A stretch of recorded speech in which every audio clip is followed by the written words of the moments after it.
بوكو بتعلن عن موبايل جديد في الفئة السعرية الاقتصادية وهو البوكو سي 65. إن شاء الله في الفيديو ده أصدقائي هنعرف كل شيء حرفيا عن الموبايل، وهنعرف إذا كان يستحق الشراء ولا لأ. بس الأول صلى على النبي ويلا بينا ندخل في كل التفاصيل.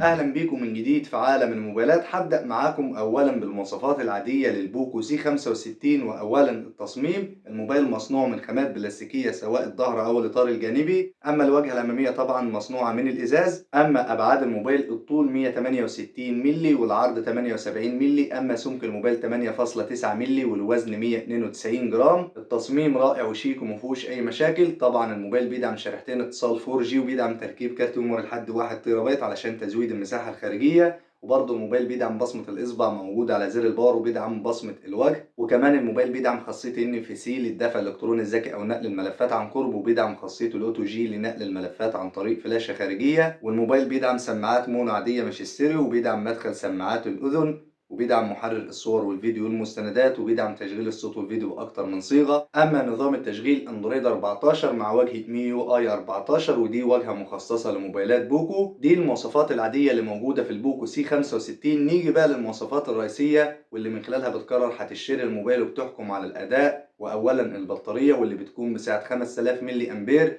وشاحن سريع بقوة 18 واط ومنفذ الشحن تايب سي. البطارية قوية وهتدوم لوقت طويل في كل الاستخدامات، سواء كنت بتلعب على الموبايل أو بتستخدمه في التصفحات العادية زي الإنترنت أو مشاهدة الفيديوهات أو الصور. البطارية هتدوم لوقت طويل في الاستخدام اليومي. أما مساحة التخزين، الموبايل بنسختين، النسخة الأولى رام 6 جيجا وذاكرة تخزين 128 جيجا بايت، والنسخة الثانية رام 8 جيجا وذاكرة تخزين 256 جيجا بايت. وزي ما قلت لكم الموبايل بيدعم تركيب كارت ميموري لحد 1 تيرا بايت علشان تزويد المساحة الخارجية. أما عن شاشة البوكو سي 65 بتكون من نوع الاي بي اس LCD بحجم 6.7 بوصة بجودة ال HD بلس بدقة 720 بكسل في 1600 بكسل وكثافة بكسلات 260 بكسل لكل بوصة. وطبعا الشاشة بتدعم معدل تحديث 90 هرتز هيفرق في سرعة الشاشة بشكل كبير، ومعدل السطوع 600 شمعة. وطبعا الشاشة بتدعم الوضع الليلي ووضع حماية العين. الشاشة هتقدم أداء كويس في التصفحات العادية أو الاستخدامات العادية زي الإنترنت أو مشاهدة الفيديوهات أو الصور أو الحاجات اللي زي كده. وحتى في الألعاب الخفيفة هتقدم أداء كويس. أما الألعاب التقيلة هتقدم أداء عادي لا يرتقي للجيد. وعلشان تاخد تجربة ألعاب كويسة بالنسبة لموبايل اقتصادي بشكل عام، قلل إعدادات اللعبة قبل ما تبدأ علشان الموبايل ما يهنكش كتير معاك.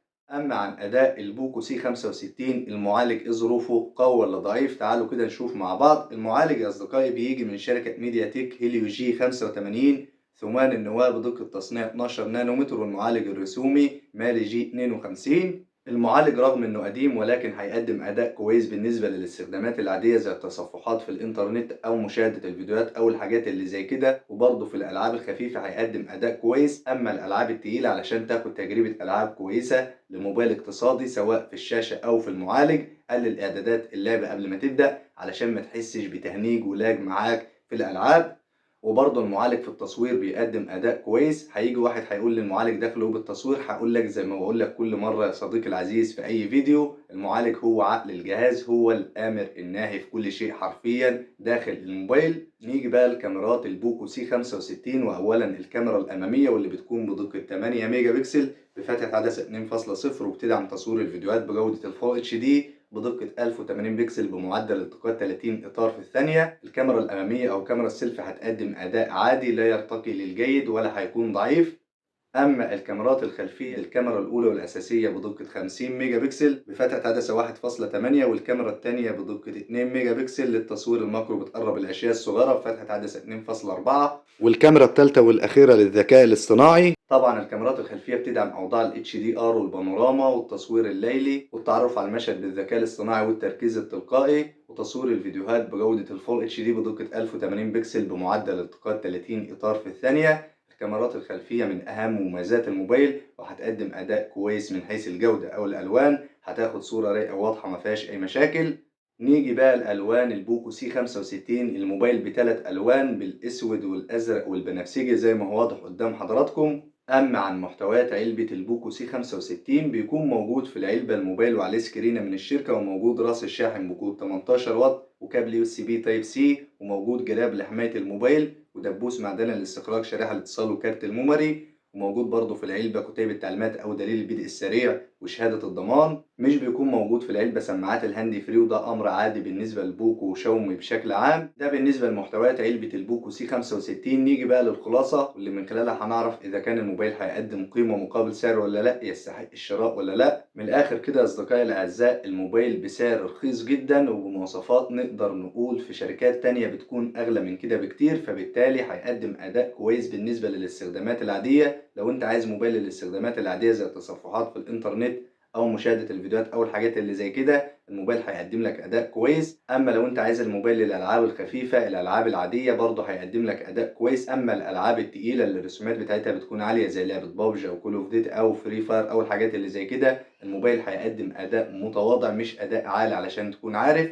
لأن فئة الموبايل السعرية بتحكم. أما لو أنت عايز الموبايل في التصوير أداء عادي في التصوير مش أداء عالي، الموبايل ده هيناسبك بشكل كبير. أما لو أنت عايز حاجة عالية في التصوير، الموبايل ده مش هيمشي معاك، دور على موبايل تاني فئة سعرية تانية. ده الموضوع بمنتهى البساطة وبكل الشفافية. نيجي بقى لآخر حاجة ودي اللي هنهي بيها الفيديو، وهي سعر البوكو سي 65. هقول السعر بالدولار وفي بعض البلدان العربية بالنسبة للنسختين: رام 6 جيجا وذاكرة تخزين 128 جيجا بايت، ورام 8 جيجا وذاكرة تخزين 256 جيجا بايت. هبدأ أولا بالنسخة الأولى رام 6 جيجا وذاكرة تخزين 128 جيجا بايت بسعر 109 دولار أمريكي، يعني بالمصري 3365 جنيه. طبعا الموبايل لو نزل السوق المصري سعره هيختلف كتير. أما سعر الموبايل في السعودية 408 ريال سعودي، والسعر في الجزائر 14700 دينار جزائري. أما سعر الموبايل في العراق 142215 دينار عراقي، وسعر الموبايل بالعملة المغربية 1110 درهم. وأخيرا سعر الموبايل في تونس 340 دينار تونسي. ده بالنسبة لنسخة الرام 6 جيجا وذاكرة تخزين 128 جيجا بايت. نيجي بقى لسعر نسخة الرام 8 جيجا وذاكرة تخزين 256 جيجا بايت بحوالي 129 دولار أمريكي، يعني بالمصري 3985 جنيه. برضو الموبايل لو نزل السوق المصري سعره هيختلف كتير. وسعر الموبايل في العراق 168310 دينار عراقي، والسعر في المغرب 1310 درهم.